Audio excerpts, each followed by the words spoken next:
Hey guys, my name's Kevin Jung, and I'm with TLC Creative. Today we're going to be looking at the idea of spiritual families. One of the beauties of the gospel is the recognition that we can not only call God our Father, but everyone else in our church are brothers and sisters in Christ. There's a unique sweetness that's unlike any other when someone who's never had a spiritual family before realizes that they're part of this spiritual banquet with uncles and aunts, brothers and sisters, that's able to celebrate with them in their victories and encourage them in their lows. And we see a beautiful image of this in the gospel or in the Bible where Paul is able to take up that mantle and be a spiritual father for Timothy, helping him also to be a godly man. And following that rhythm, we also see that in TLC. Today we're going to be seeing two brothers who are not only spiritual fathers, but also had a spiritual father influence them and help them become more like Christ. So let's go ahead and jump into it. Jerry, thank you so much just for coming here today as our guest. Happy to be here. So I think, we kind of gave you a little bit of premise about what's going on and whatnot. And just in lieu of Father's Day kind of coming up, we definitely want to touch on this topic of, fatherhood. But everyone, talks about like what does it mean to be a father and kind of the role they play, which is really important too. But in particular, I really wanted to touch base on something that is maybe spoken less about, and that is the idea of a spiritual father. And so when we look at scripture, we see different examples of this, whether it's with Paul and Timothy, and how you kind of see that direct relationship between each other, and how Paul gives instructions to Timothy how to live out, and even to the churches in his letters. And so, as we're kind of just engaging in this conversation, I guess like the first question I would ask you is like, has there been a kind of a father figure, a spiritual father figure in your life, in your journey? And if there is, would love to know about him. Yeah, absolutely. I do say that I do have a spiritual father in my life. He's been a very key figure in my life as a Christian for the past almost 10 years. I actually met him at a Korean Christian conference about 10 years ago in 2012 during the winter. He was leading a seminar during that time, and I wasn't a believer during that time, and I was just kind of checking out different seminars at that conference. And some of the seminars he taught was one on apologetics and how you can rationalize your faith, and how science can go hand in hand with Christianity, which I thought was interesting during the time. And there was another seminar that he led on. It was about purity, the pursuit of purity, and how Christians can navigate purity in a society that is, influenced with a lot of sex and that type of culture. And so I met him at the conference at the lobby, and his name is John Rittenhouse. He was a professor at Biola who taught apologetics. And I was very drawn to him because he was a very smart man. He knew the right words to say. He argued very well about how Christianity is relevant today. And during the time when I was a non-believer, I just had a hard time seeing any value in religion or even, my Christian faith during that time. It was hard to kind of navigate a world that's constantly changing, and the culture's telling you so many different things that's contrary to Christian principles. And so, after meeting John, I committed my life to Christ. I became a believer, and under his mentorship and just him loving on me and spending a lot of time with me, and even allowing me to check in on his classes on a weekly basis in his apologetics class, I learned a lot through him. And that's kind of how it started about 10 years ago when I met him at that conference. And during that time, I was unemployed, so I had a lot of free time to hang out with him. And he was like my spiritual dad, like I became a new infant believer, and he was just pouring so much into me. The theology behind the different thoughts of some of the nuances in Christianity, the basics of Christianity, the foundations, the spiritual formation that goes behind a believer.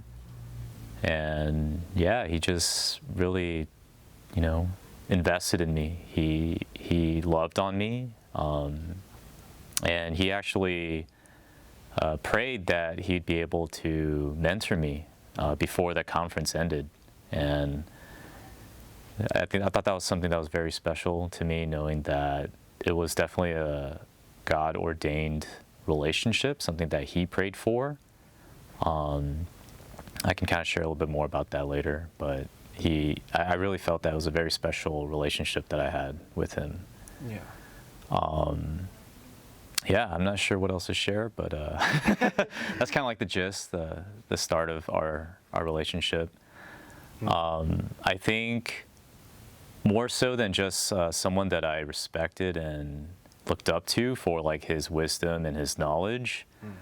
Something that people probably don't know about John, or maybe they do, but he's an intense lover. He loves people a lot. And I saw that through his actions. I saw that through his affection towards brothers. He mentored so many brothers, like over 50 brothers he's mentored. And he's always very welcoming. He's always opened up his house for brothers to come in. He has, 4 kids. He has a wife, but he always makes his home readily available for any brother to, just spend the night, to have like a place of refuge if they're going through times of stress or distress or depression, or he just made his home safe and available for other brothers, myself included. And yeah, John was not only someone who had a lot of wisdom and godliness, he embodied Christ's love to me. Like, he was someone that showed me that, through Christ, you're able to love deeply and intently. And that's something that I learned through him, that it's not so much about, the quality of your faith, it's the character that's produced, through your faith in God. And that's something that I've learned about myself is, just being more loving towards strangers, towards my family, towards friends. And I try to, in some ways, take after him by loving on others.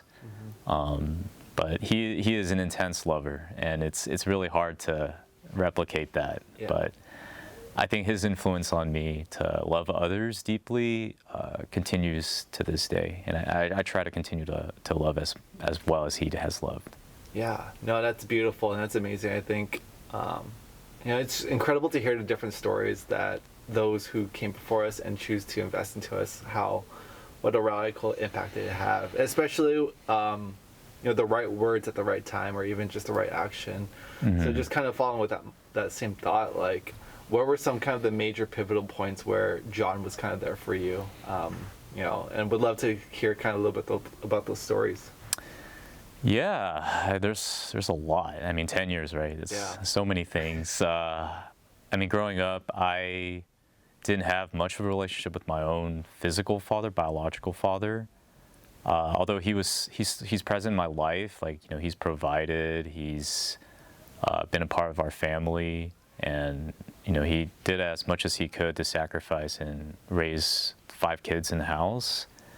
There was definitely a lack of emotional availability from his end, from my own father. But with John, I always felt he was always emotionally available. He was always willing to meet, willing to spend time, willing to have conversations about anything. It could be good, it could be bad, it could be just anything on my mind. He just wanted my heart. That's something that he always shared, that he always wanted more of my heart. And that outlook in the way that he approached me helped me feel that I was safe, helped me understand that he was more so like a father, like our father, who we can come to and seek those things.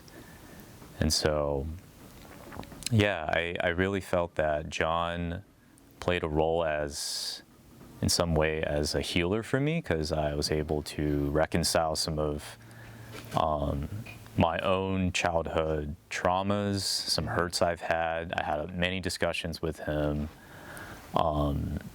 He's helped me navigate my past and helped me heal and overcome that, Yeah. so that I can love others better, how I can love my own family better, how I can even love on my own father, which I'm still trying to love as best as I can. You know, Yeah. there's still a lot of things that I have to work through, but John has helped me heal so much.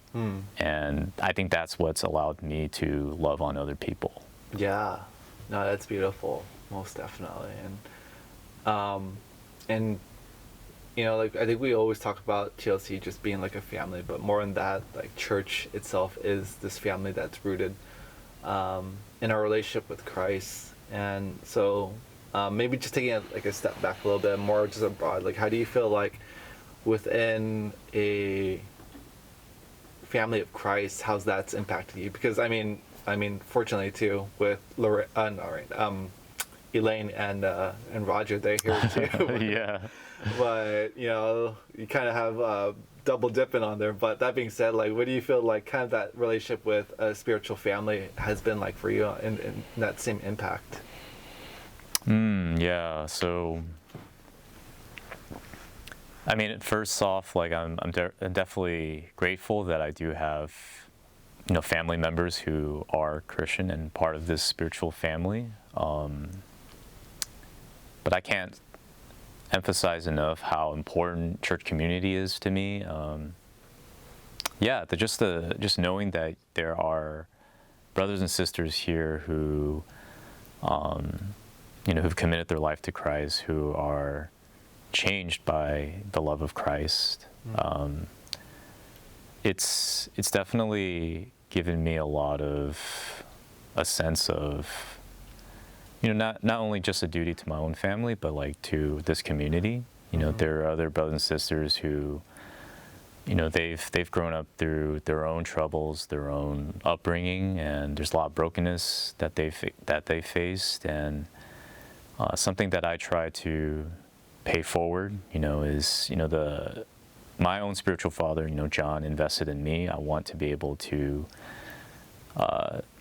not in a sense be their spiritual father, but, you know, I want to be like a big brother. I want to be someone that they can lean on, someone that is available to them if needed, and, you know, just help them also navigate their Christian journey and their walk with Jesus. Yeah, I think a spiritual family for me, it's not only just limited to this church as well. Like I have brothers from other churches who I meet with on a regular basis. You know, every 2 weeks we get together and kind of share about our faith and some struggles we have, how we can encourage one another. I think it's amazing that God works in this way, you know, that our family it's not just limited, you know, to just one specific location, but they can be everywhere. Yeah. And then yeah, you can kind of just building on top of what you mentioned about those that you kind of look after, because you're doing a lot. You're normally looking after the well-being of TK, but you also have a few that you're kind of mentoring directly as well. Would love to know about, you know, those who you're mentoring, what that journey's been, and then if anything, tie in kind of that relationship that you had with John. Was there any characteristics that you drew from him that you're kind of just instilling to those after you? Yeah, so even though I see John as my spiritual father, there's a lot of our interactions he's always referring to me as brother, you know, beloved brother. And I always found that kind of strange, you know, like this guy is maybe almost 30 years older than me, but he still refers to me as a brother. And I think some of the men that I have been walking with in SALT, JJ, Nam, as well as Thomas, I think we're all fairly close in age, except Thomas is a little bit younger. He's still in high school right now, but I would still see myself as probably like a bigger brother figure. Not so much as a father. It just kind of seems weird that, to view myself as a father. But I would probably say that the things I've taken from my interactions with John, my relationship with him, is how can I be patient and loving towards them in their stage of life? How can I be emotionally available to them without, imposing on them certain things or values? I do feel like John walked with me through my life and met me where I was at. Of course, he challenged me when necessary, but for the most part, John was very patient, kind, and loving, and never condemned me or judged me for the things I've done. And in the same way, I hope that as I walk with these other three men, I can do the same. I can help them find refuge, in the relationship I have with them, work through any struggles they may have. And I'm always trying to be encouraging, because that's something John was for me. I remember there was a time when I was kind of having like a quarter life crisis. I mean, literally quarter life. I was like 25 and I was working in mortgage and I thought that was it. I was just heading in this business trajectory with my career, and I just felt like there's this lack of confidence on my end. Like I wanted to do something else different, and I didn't have a support system where, especially from like a father figure who would believe in me, to do something like going back to PT school and changing my career, do a 180. All that wouldn't have been possible if it wasn't for John's patient love, his constant affirmation, encouragement. And I hope to be that person, for the three men that I'm currently walking with. For sure. Awesome, man. I'll just kind of wrap up with one last question. Any kind of encouragement you want to leave with, whether someone is playing the role of a father figure, maybe if they're kind of discouraged because the one that they're mentoring is just not like, being the trouble child as they are, or even just an encouragement for those who don't have that father figure equivalent or even that spiritual family. Kind of last encouragements for any of these. Yeah, I think me knowing John for 10 years, I know that John also didn't have the most consistent relationship with brothers as well. I mean, John would pursue after brothers. He would constantly be the first to text them or reach out to them. But he would experience a lot of rejection. He wouldn't receive the same reciprocation in a relationship, because he was such an intense lover of people. Sometimes he had to hold back, and he had to really understand that, maybe some people just didn't want to, experience that love. I don't know, it's whatever stage of life they're going through. But what I learned from John was he never saw anyone as a lost cause. And, as he prayed, to the Lord, if he should invest his heart in the relationship, he will do it.